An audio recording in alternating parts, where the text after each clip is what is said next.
and two wills become as one, his will. And you leave the matter completely to the wisdom of the Holy Spirit. He will intercede for you.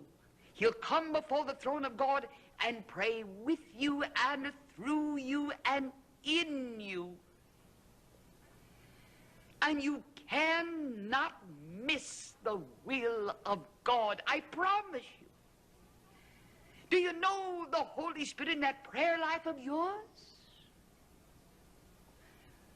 Where you do not fight against the will of God.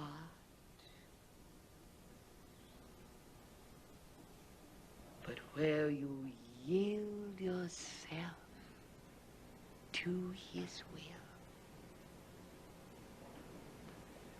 There's more, my friend, when it comes to the mighty third person of the Trinity, than the manifestation of his power, than the gifts of the Spirit, more than the healing of the physical. There is a communion. There's a fellowship. The one who takes the loneliness out of your life. You can trust him. Jesus trusted him. And he knew him better than I've ever known him. And I feel that if Jesus could trust him, surely I can trust him. I can trust him to lead me. I can trust him to guide me. I can trust him to protect me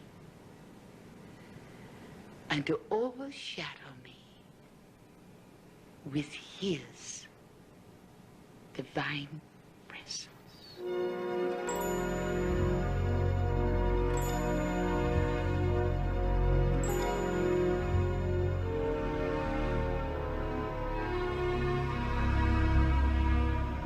You know, I really love this message. I thought it was so interesting what she said about being zapped in the Spirit.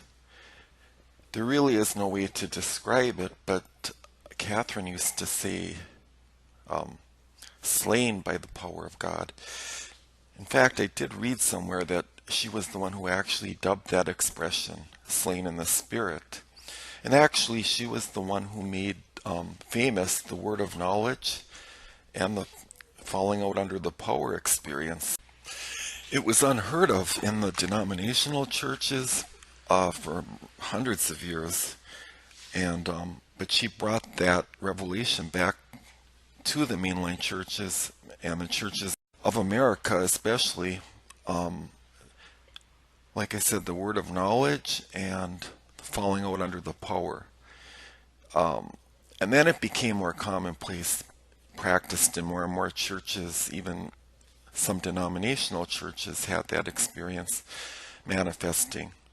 But she had the real thing, I believe. And there is a counterfeit, falling out under the power too. A fake experience. It can either be of God, of the flesh, or of the devil. For everything real that God has, Satan has a counterfeit. But, I thought that was a really, really good message.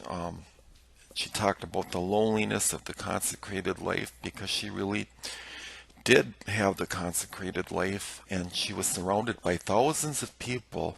Can you imagine? And yet, in the natural, she felt alone, lonely. But for the fact that she had the Holy Spirit, her best friend, she said that was the greatest experience of her life, knowing that fellowship and that communion of the Holy Spirit. So I hope you guys were all blessed by this video. There will be more to come. God bless. Bye.